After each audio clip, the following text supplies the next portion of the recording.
Mm-hmm.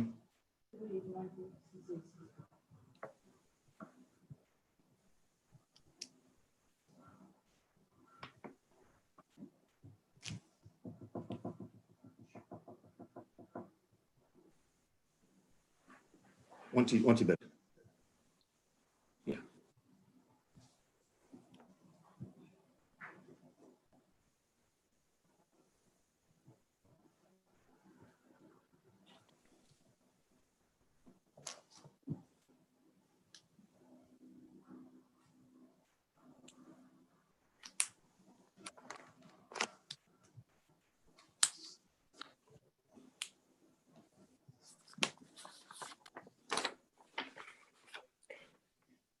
Thank you, ladies and gentlemen, for joining today's event. We will begin with Sunday's remarks.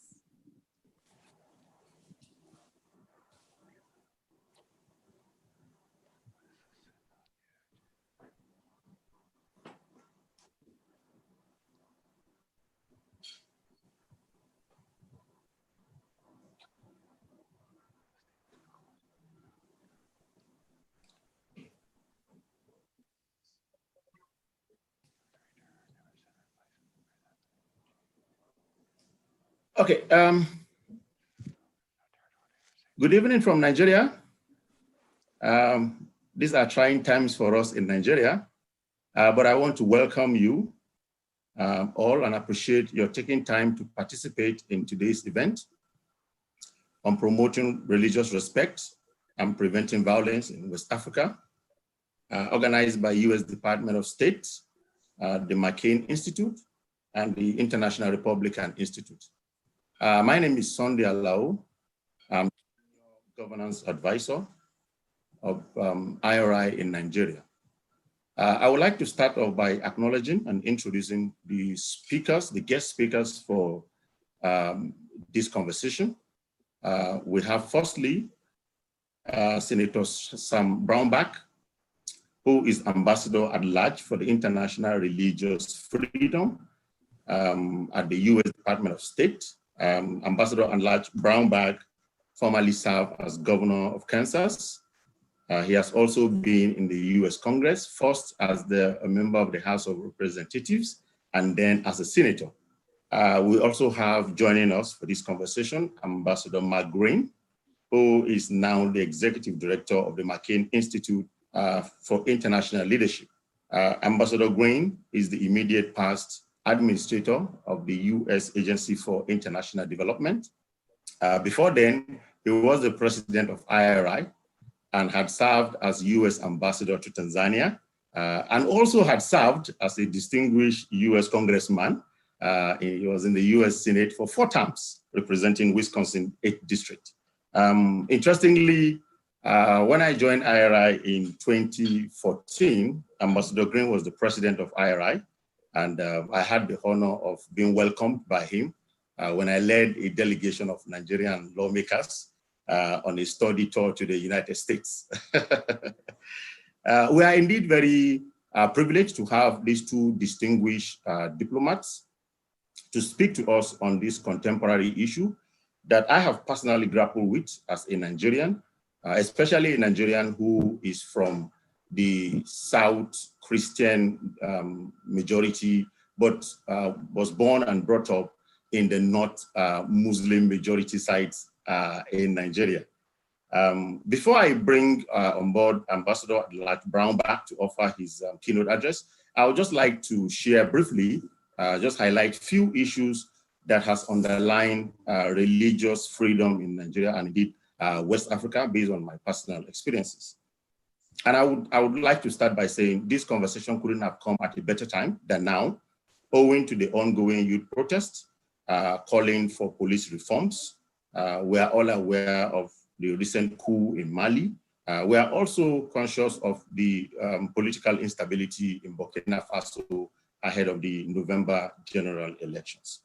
I think one of the issues that we will easily point at that is prevalent in the entire West African sub-region is the lack of security. And I will always say the centralization of security, the centralization of police system, especially in Nigeria, the poor funding, the inadequate manpower, and even resources and equipment with which they are to carry out their assignment has necessarily restrained and rendered the security agencies unable to effectively police the very large ungoverned spaces in these territories, and also address the threats, the external security threats, especially that is coming from the Maghreb. So we have seen security agencies that are reactive rather than being proactive, and have become willing tools in the hands of governments to oppress dissenting voices and to also suppress peaceful protest. The other issue I will quickly want to mention is that of crisis of identity and citizenship. We have seen the challenge of failure to achieve national integrations in most of the societies within these West African countries, especially in societies where people of different ethnicity and religion have coexisted. That situation has been aggravated with the migration of Southern Christians to mostly populated Northern Muslim territories. Now, this resettlement has led to increasing competition for the limited economic opportunities, and this in turn escalates in form of religious violence and extremism in these regions.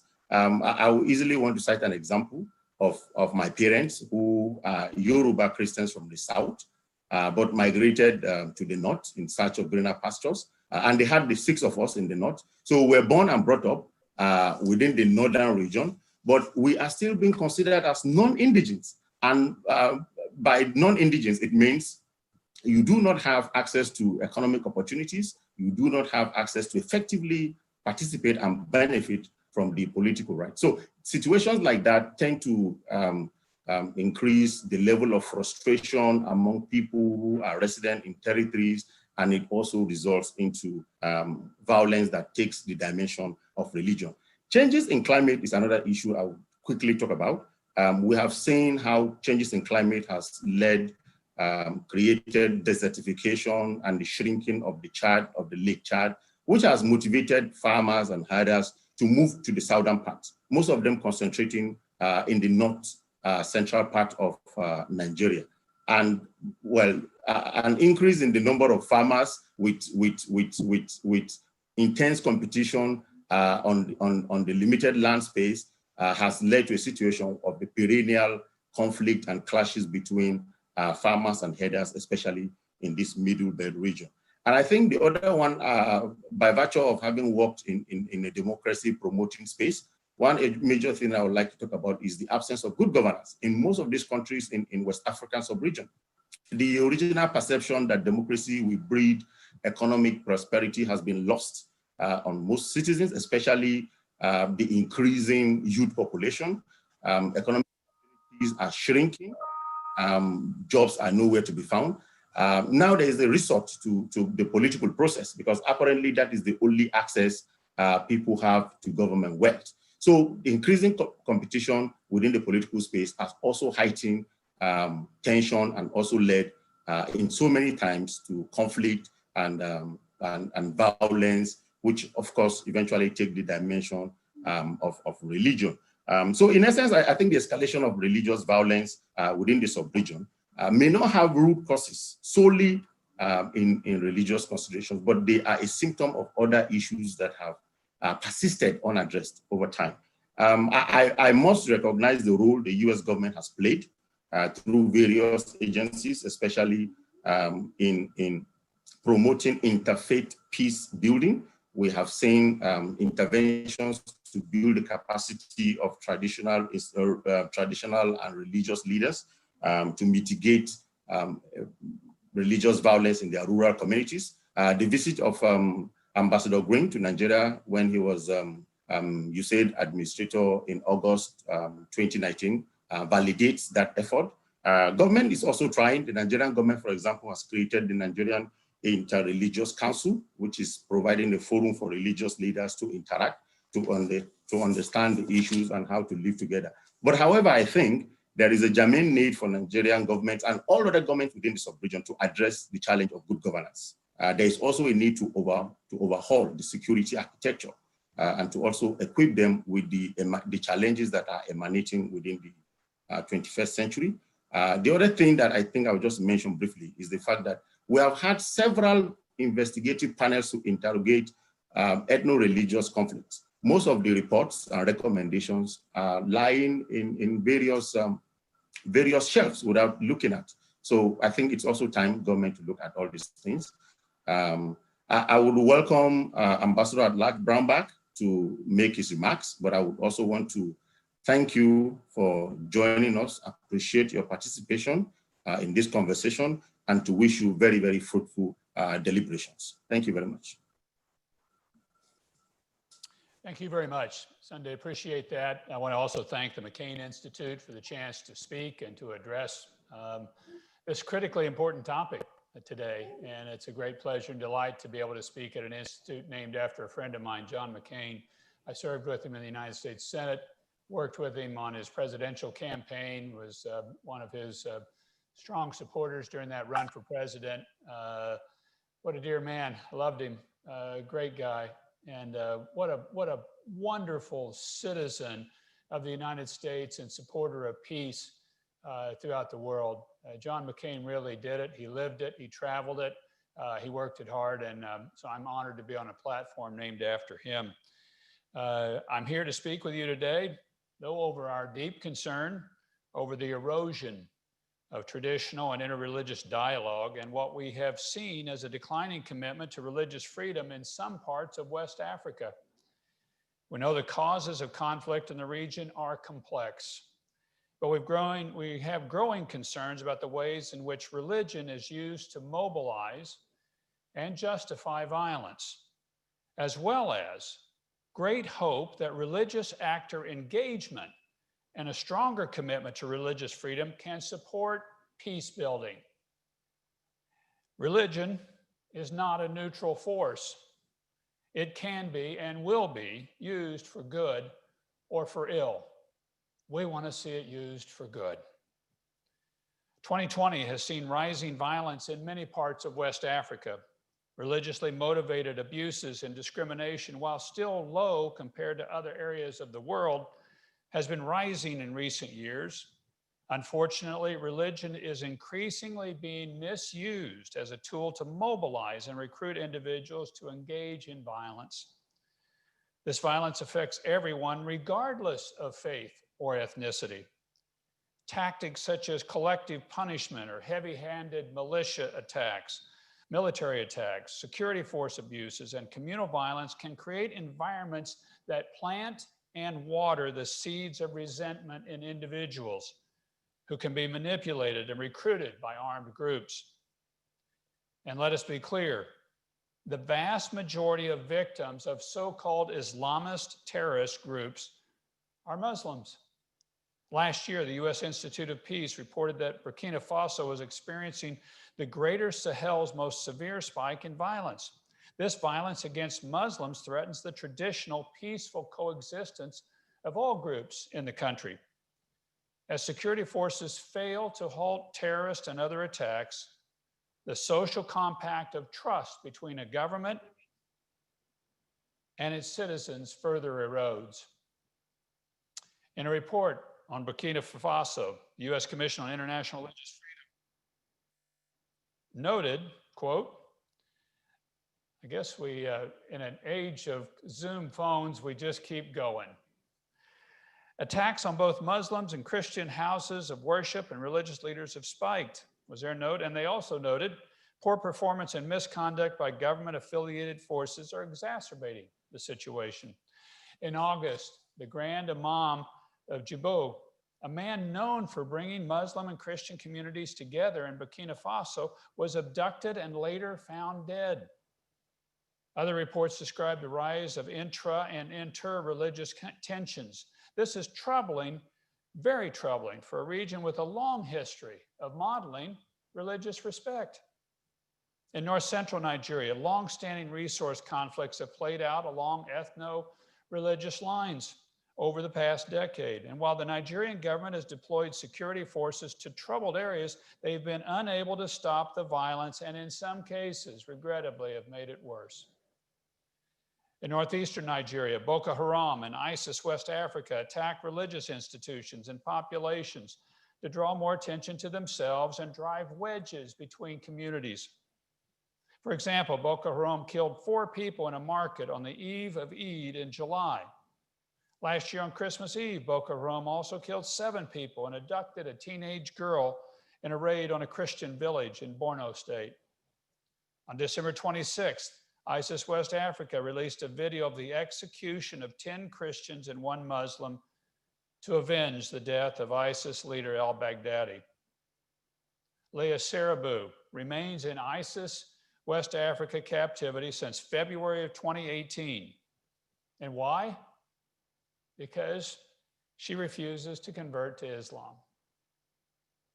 In May, Boko Haram killed 20 people as they prepared to break their Ramadan fast just after sundown. According to the Council of Foreign Relations Nigeria's security tracker, Boko Haram has destroyed 59 churches, 22 mosques since 2010. Now, we cannot discuss this regional violence and the complex interplay of religion, ethnicity, economics, and politics without mentioning and discussing the Fulani, a predominantly Muslim ethnic group with tens of millions of members.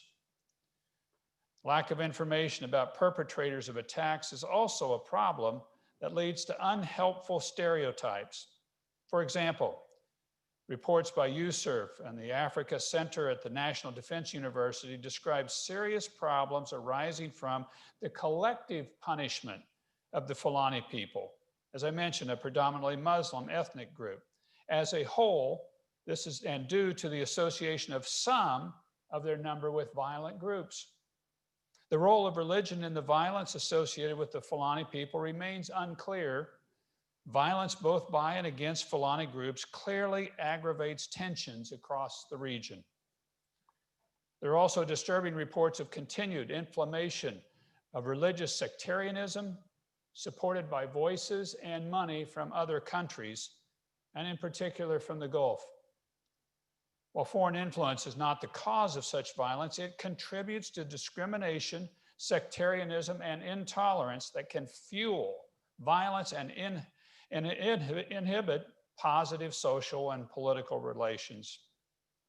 10 years ago, a preacher from Burkina Faso by the name of Ibrahim Malam Diko, who had studied in Saudi Arabia, took grievances over corrupt and abusive governance and access to land and water and interpreted them in light of his own faith and of his own anger, and birthed in 2016 an armed movement called Ansarul Islam, which accelerated violence across the region. But let me emphasize that religion itself is certainly not the problem. It's the voices that encourage or justify intolerance, discrimination, and violence. That's where the problem is. Violence is spreading now into coastal West Africa, a region previously spared from terrorist violence. Coastal countries such as Benin, Cote d'Ivoire, and Guinea are now facing a rising threat from violent extremism and terrorism.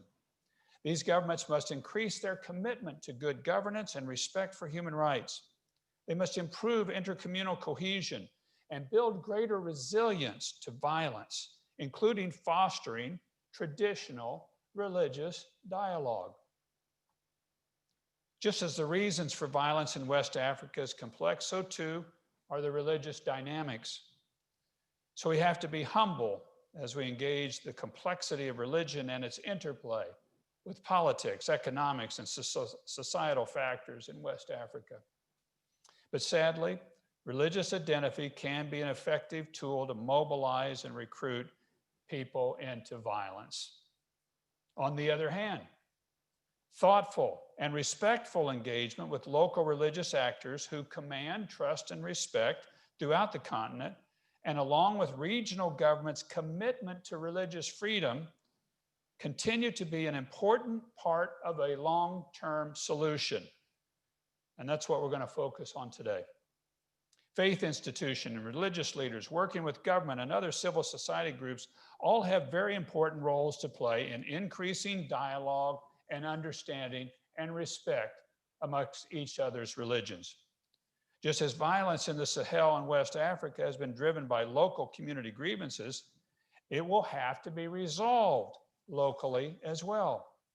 We believe community level leaders, especially religious leaders, are best positioned to lay the foundation for lasting peace and to end these cycles of violence. This can be achieved through better communications and networks at the grassroots level, helping people to take concrete steps towards peace together. And it also will be helped and enhanced by government's engagement with these religious leaders. This respect for faith and a desire for peace already exists throughout West Africa and the entire continent. We need to support local leaders and work with them, those who seek to strengthen and expand upon Africa's cultural assets of religious dialogue and respect. Our embassies regularly meet with civil society leaders, including religious leaders and faith-based organizations, exploring ways to work together to ease tensions and to develop better messaging surrounding religion as a driver of violence, but also a driver of peace.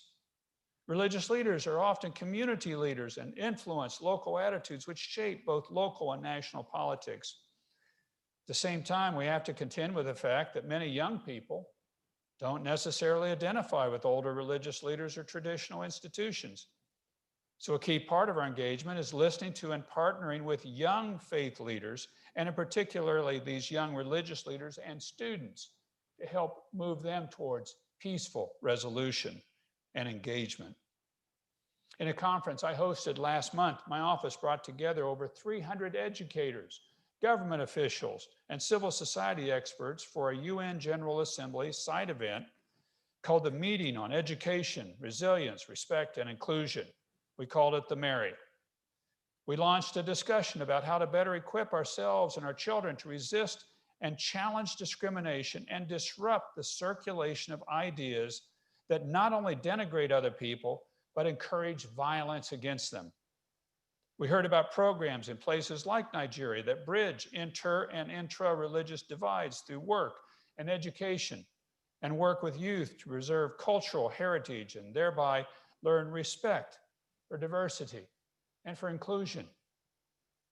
My office has also worked with US-based civil society to establish multi-faith roundtables throughout the world. 30 of them, some 30 of them now, and more to come.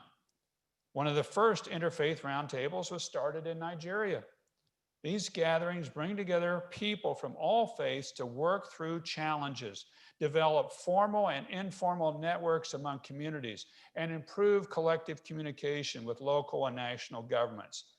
These are people that stand for each other's religious freedom, human right. Along with civil society, governments must be a part of the solution. We're mindful of their capacity to affect change. We know it is a generational challenge to strengthen protections of religious freedom and ensure society and ensure security for all, regardless of faith. Leadership from governments and from the international community to support moderated dialogue among local communities and around issues of social discrimination, religious freedom, access to justice, and natural resource management can help build broad consensus on how best to confront the challenges to peace in pluralistic societies. To that end, we're working to involve regional governments in the newly established International Religious Freedom or Belief Alliance, a first of its kind coalition of governments focused on advancing religious freedom globally. Some 31 countries belong to it today.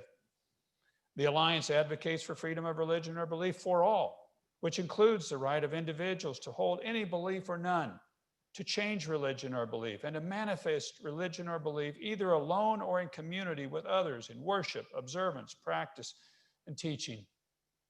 The Alliance brings together senior government representatives to discuss actions their nations can take together to promote respect for freedom of religion or belief and to protect members of religious minority groups worldwide. It is a network of like-minded countries fully committed to advancing freedom of religion or belief around the world. So we will continue working with government and civil society, including and particularly religious actors, to ensure that the violence is contained and that we prevent its spread in coastal West Africa and other regions. And with our partners in the region, we recognize that ministries of religious affairs, education, youth, and social services have important and key roles to play in building resilience and preventing intolerance, communal violence, and terrorist radicalization, recruitment, and mobilization. But we believe that more direct engagement with religious communities is a key part of this response. So we want to help elevate the long traditions of religious tolerance and mutual respect in the Sahel and West Africa. To conclude, I want to remind us that religious freedom is an ideal that unites all of us as humans across political and religious divides. When we stand for religious freedom, we're advocating for each other's ability to choose what to do with their own soul, whether to worship or not to worship in a particular faith community or to change one's faith community.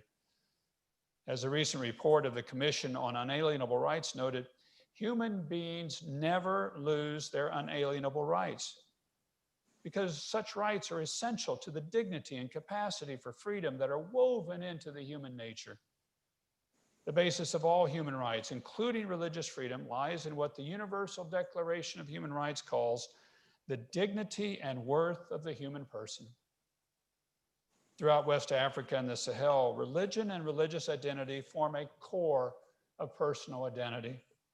Religious leaders, as part of a robust civil society, can ease the tensions that drive communal violence and violent extremism, and they can also be a moral voice for good governance. The United States will continue to stand for religious freedom for all, everywhere around the world. Standing for religious freedom today means we stand for all of those who have been or are being persecuted merely for articulating or exercising a particular belief, or those who have no belief. History will judge us, I believe, if we stay silent in the face of increasing violence across Africa and the Sahel. Thank you for allowing me to give these comments to you today. I look forward to the questions. God bless you all.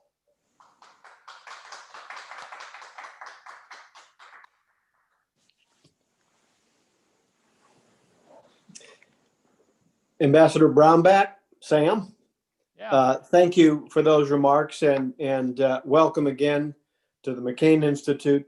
And thank you, Sunday, for really, I think, setting the stage for all of us. It was great to hear the voice from Nigeria as we take this topic on.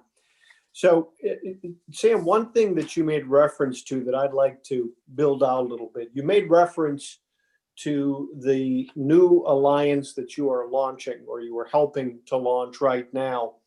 But one thing I think that is not fully understood, this is not a one-off, nor is this something that we have simply come to now. Can you talk a little bit about the efforts that you have led since you arrived in your post to build out a ministerial on religious freedom, and the fact that we have now seen two very successful ministerials hosted by the State Department in just the last couple of years? Yeah, happy to, Mark. And thank you for inviting me to be here on this platform and to discuss these things. We've had two, as Mark mentioned, ministerial. So these are foreign minister level events. The last one that we had last year was the largest ever human rights event hosted by State Department. And we had people from all over the world, from nearly 100 countries that participated in that. The effort is to get the topic of religious freedom elevated to the highest levels of government and to say that religious freedom is something either we're going to get done as a world community and have more peace, or we're not going to do and engage, and you're going to have more violence. And a lot of it's going to have an undertow of religion dividing people. Religion, as I mentioned, is not a neutral force. It'll be used for good or for ill. And I think we've really got to use the nature of people engaged in religious activities for good. So that's what this is really about, is building that basic standard of religious freedom as something that everyone is entitled to, and getting the global community engaged to support that.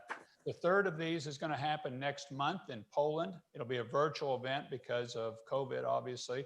November 16th and 17th, Poland's going to host a government day the first day, civil society the next day. And it's our intent that every year there'll be this religious freedom summit of nations, ministerial, somewhere around the world to push on this topic of religious freedom and engaging religious leaders for good and for peace and to make a better world. You know, I will say, I think Washington, D.C. is used to lots of events, lots of one-offs, lots of single occasion ministerials. But as someone who was able to watch you and your team at work, to see the first ministerial exceed everyone's expectations, and then quite frankly, last year, I think blew everybody out of the water. And it really showed the yearning that is out there globally across numerous faith communities to uphold the freedom of religion and the freedom of conscience. And so again, congratulations. And so what you're saying is that the new alliance that is standing up is really institutionalizing the dialogue that the administration has been building through these ministerials. It's institutionalizing the dialogue, but it's also a active force. We want a group of countries that want to aggressively push for religious freedom around the world. So that's these 31 nations and more joining, but they want to actively push for this right. The ministerials I always think of as a broader context. It's an event we do each year to gather this religious community to talk about how we move forward this human right. But these countries are the ones that on a daily basis will push for religious freedom in places like West Africa, the Sahel, and Nigeria, and get their hands dirty. Pushing on these topics. You know, human rights by and large have been in decline around the world the last couple of decades. And I think we've taken the whole human rights project and it's been too broad. We've just said human rights and then everybody kind of jumps in and says, well, I got a human right or I've got this nature.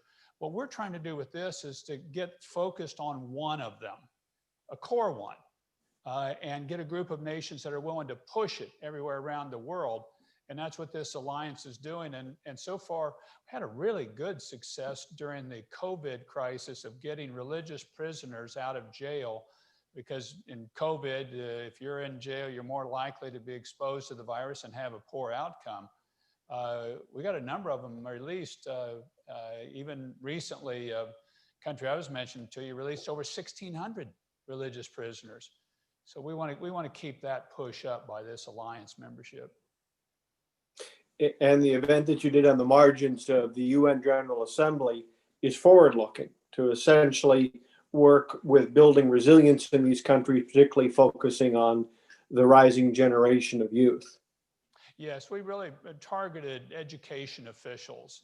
It was all government officials primarily, but we really wanted to work with the education officials because too often in the past, the government educational materials that they would use to educate their K through 12 students, in many cases, it was derogatory towards other religions or minority religions. And we're just saying that there really should be no place for that in the world today, of one nation making derogatory comments about another faith, even though it's a minority faith in their country. The government's role is to protect the basic human right, and that's religious freedom. It isn't to pick a winner or loser. It isn't to say we favor this one, but not that one. It's to protect the right.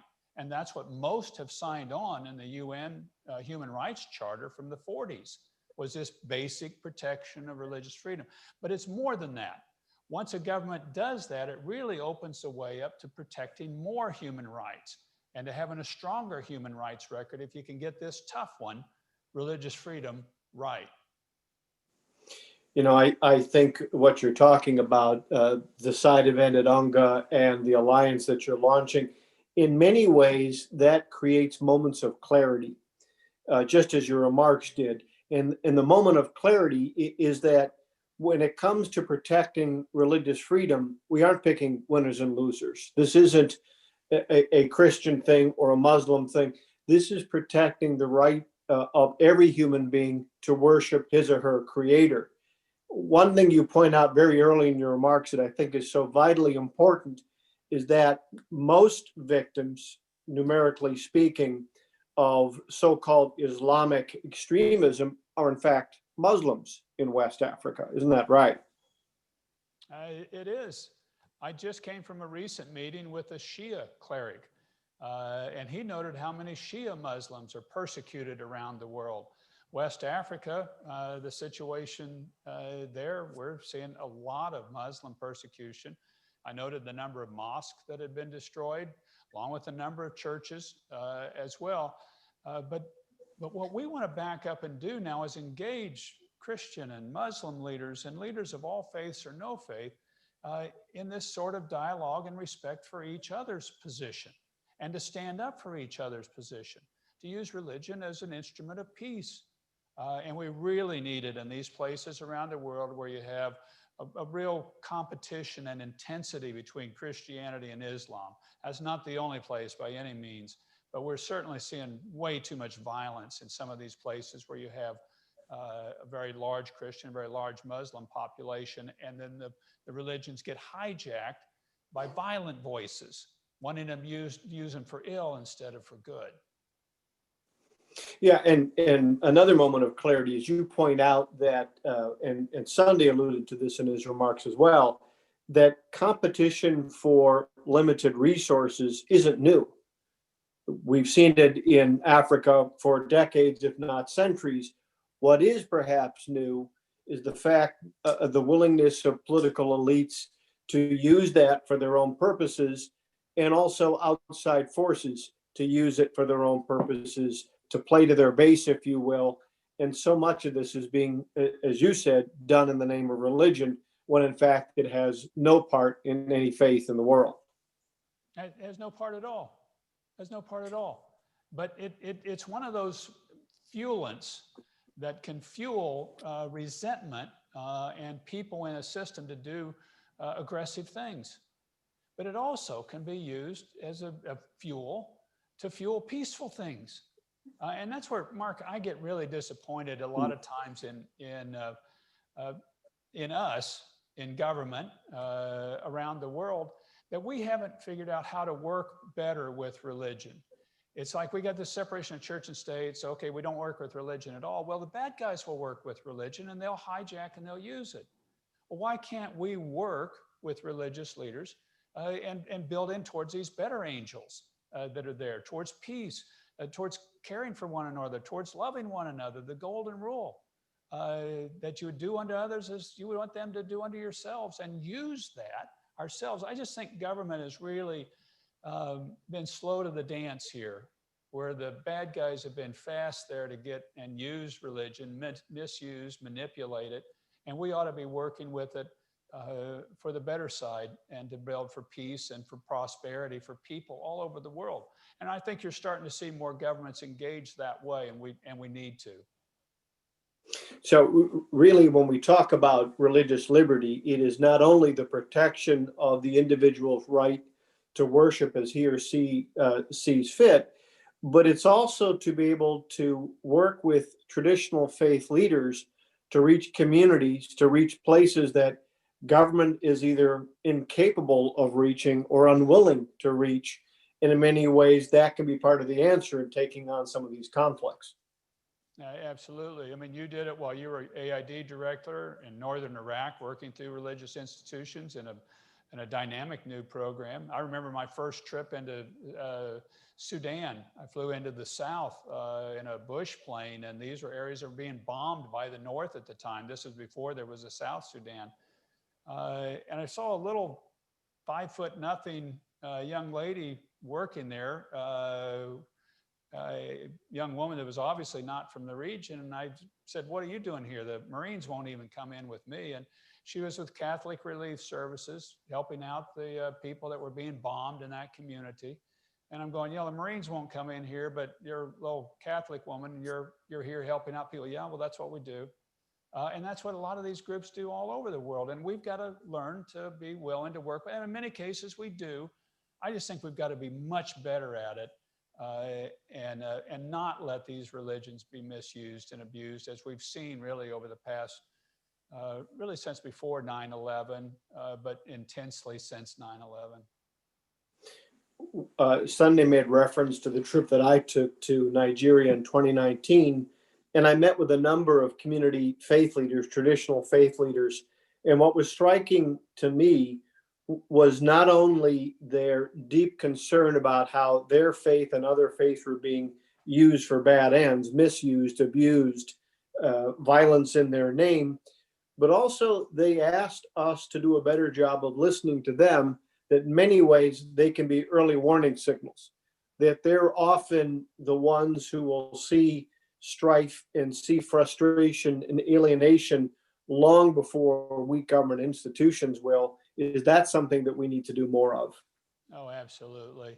Because they're there on the ground when we won't have people on the ground. Every Tuesday, I meet with Religious Freedom Roundtable here in Washington. It's all gone virtual now, and we'd invite people that are on this to join that call. It's at 11 a.m. Eastern Time, Religious Freedom Roundtable.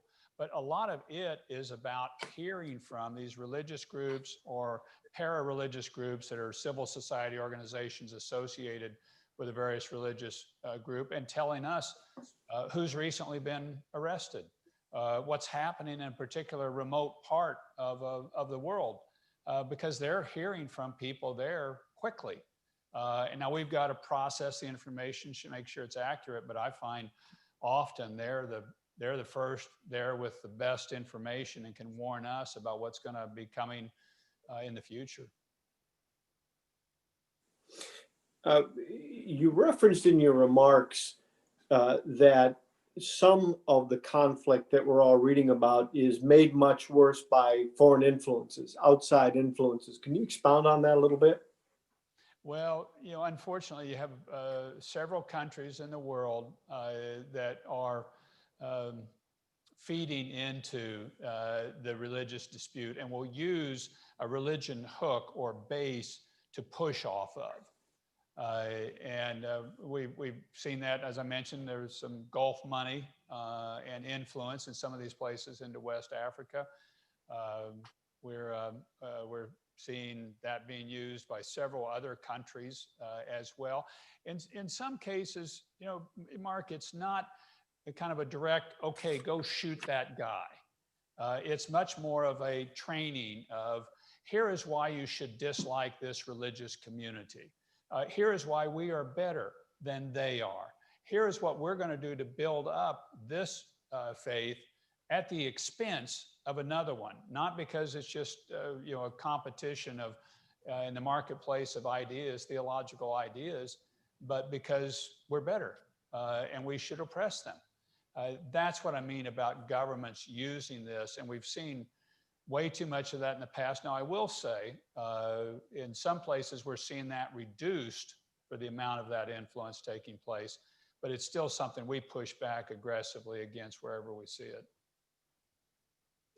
Is part of the answer for us as people who believe in the power of faith communities to reach those left behind, is part of the answer for us to assist voices of moderation and traditional faith voices to amplify their reach and build their audience to counter some of these influences that are coming from the outside? Yeah, absolutely.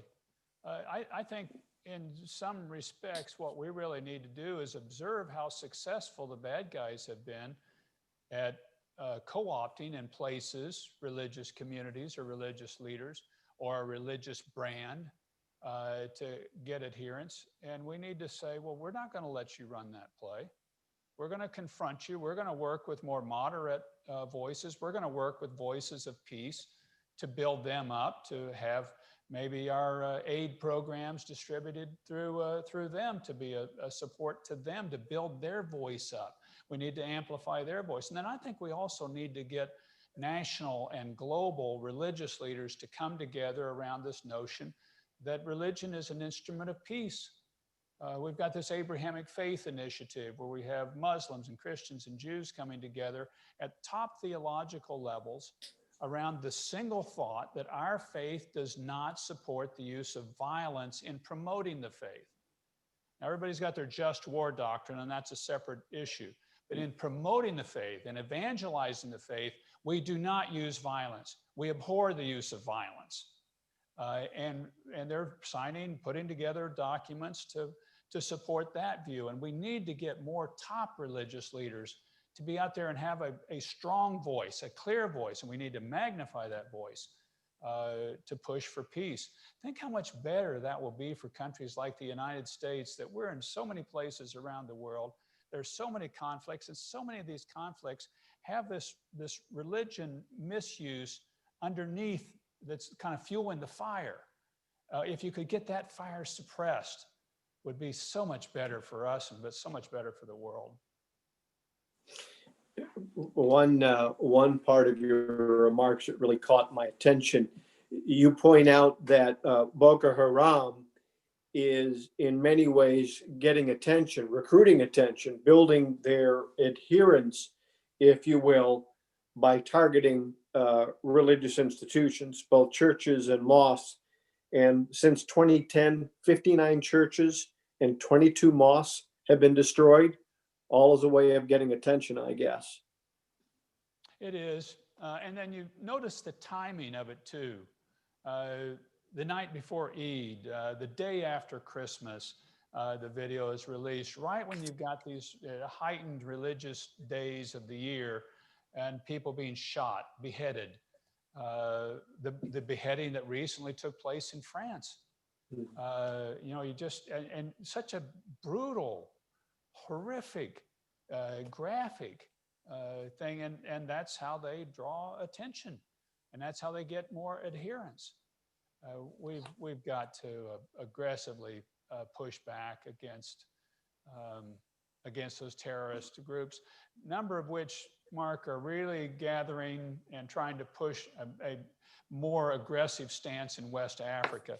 This is a key area of the world that we all need to be watching and engaged in more, as West Africa, because I think the terrorist elements in the world are really starting to galvanize more in that region. In some ways, the elephant in the room is what Sunday alluded to. It's hard to open a newspaper these days without seeing or reading about some of the violence that's taking place in Nigeria, government crackdowns on protesters. And while it may not have directly a religious element to it, do you think that there is a role for the faith community to play in taking on reform and promoting dialogue between largely youth protesters and the government, central government? I think they can be one of the more credible forces, the more credible conveners in some of these cases. Often religious institutions are ones that are advocates for humanitarian changes in nations. This is outside of West Africa, but our alliance has been pushing for the Catholic Archbishop of Belarus to be allowed back in his country. Well, the Belarus government kicked him out because he was calling for a better society. Well, good. I'm glad you're calling for a better society. Well, they kicked him out and left him out. And I think the religious leaders, if they maintain their true focus on their faith, are often some of the most credible leaders to work with around the world. And in some ways, perhaps that's why we see faith leaders being those who receive the government's oppression. In other words, we see faith leaders who are standing up for individual dignity and freedom. That may run contrary to what authoritarians want to see. And so oftentimes they're targeted and they're on the front lines. Oh, they are. I mean, the biggest example of that in the world today is China, where they have declared that they will appoint the next Dalai Lama. You're going, wait a minute. The Dalai Lama has been picked by Tibetan Buddhism in a system that's hundreds, thousands of years old. The Chinese government is not the authority to pick the next Dalai Lama. And they say, well, we're going to. Well, they want to control the institution. They want to influence who's put in those leadership positions. But we want to see religion be free and the institutions themselves be allowed to pick their own leadership because they end up being, in many, many cases, the great moral voice in that nation or region as they really just live out their own faith in their own place. That's why, again, it's just so important. And it's so important for a country to back religious freedom and allow groups to pick their own religious leaders. It may be uncomfortable for a while. I have been, when I was in public office, chastised by religious leaders. Didn't really like it. You perhaps have too at one time or another, but I'm glad it happened. They had a fair point to make. It was important for the dialogue that we have as a nation, and it'd be important for the dialogue of other nations around the world. You know, as we read these stories about what's taking place in Nigeria in terms of the violence, and we read stories about some of the challenges in the Sahel, and some of the numbers are obviously deeply disturbing in terms of acts of violence.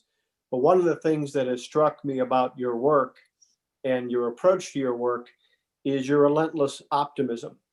You're a very upbeat person, and I know that you see not just the challenges that so many communities of faith are facing, but you see the opportunities and the potential to re-engage the community of faith and the community of believers across faiths. So you really are optimistic in terms of the role that you believe the faith community can play in West Africa and beyond. Absolutely. Matter of fact, I think it's maybe the only actual long-term solution, Mark. I mean, you can put police in, you can put a lot of guns in a place, and you can quell things for a while, but a gun doesn't change a person's heart. You know, if you're going to change a person's heart, you gotta work with it. And I think that's why I think that's what's so important about working with religious leaders. A quick story. I was in Tennessee, and I was lamenting how much there's been a decline in religious freedom. And a gentleman came up to me afterwards who was a Baha'i, and his family still has family in Iran. And he said, you know, I know you're kind of down about how people are treated around the world and the faith community, but let me tell you something. There are about 250,000 Baha'i in Iran. And if the world community wasn't focused on protecting them, the Iranian government knows where every one of them are. They'd be locked up or dead today if the world community wasn't watching. But they're still allowed to operate. Now they're persecuted. They can't get into the schools they want. They can't get the jobs they want, this and that, but they're still alive. And he said, you know, if you guys stop doing this, I know there will be a lot of tragedy in his community, and I know there'd be a lot of tragedy around the world. When you and I traveled together, I think what was striking for both of us in some pretty tough areas that have been devastated by war in the case of northern Iraq, and yet we ran across so many faith leaders who were working quietly but relentlessly to rebuild lives and to lift up communities. I remember a faith leader saying to me, look, we were here before you, we'll be here after you. You know, we don't need your money. We simply need the space in which we can reach out and perform our mission in ways that lifts humanity and lifts the human condition. Yeah, isn't it beautiful? And I've seen that in many places around the world. In the refugee camps for the Rohingya and the faith community working there. And unfortunately, many refugee camps growing up in West Africa or coming up in West Africa, and I haven't been in those, but I'm sure reading about more of them, but I would guarantee that there'll be religious leaders and faith communities that are operating, helping bring people's souls back up. Often the worst thing you can ever lose is hope. And these faith communities continue to build hope in individuals, even though the situation around them has deteriorated terribly. They continue to build hope and provide services and food and shelter. I hope we can continue to work with them. I hope we can figure out how to work very effectively with them. And I do hope we can see a decrease in the religious persecution and religious division. Because religion really should not be used for division. It should be used for unity and to bring people together. That's its true nature if it doesn't get manipulated the wrong way. spoke a little bit about the ministerials. You spoke about the meeting on the margins of UNGA, as well as the Interfaith Alliance that you are helping to stand up. What would you say to the man or woman who comes after you in terms of what the direction should be? So what are your plans for the future to continue to build on this progress in promoting religious liberty? You know, what I hope that the vision that's kept would be that religious freedom would be a global grassroots movement, that throughout the world, people of faith, and remember, 80% of the world claims a particular faith orientation, one or another. While in the West, there's been a lot of times a decline of religious intensity, most of the world moves by their faith. And what I hope is this becomes a grassroots movement amongst all faiths, that they push for religious freedom for everybody. And that would really be my hope.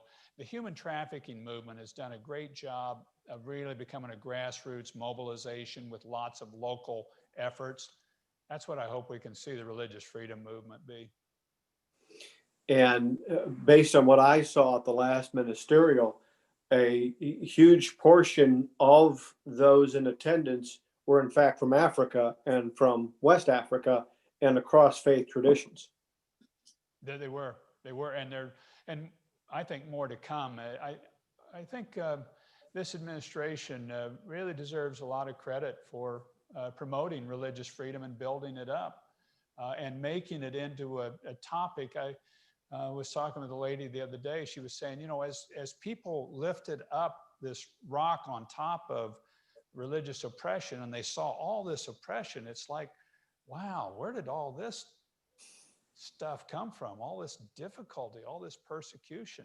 Christian persecution around the world is the highest level it's ever been in the history of mankind. And I think what kind of startled people was there's that much persecution and oppression.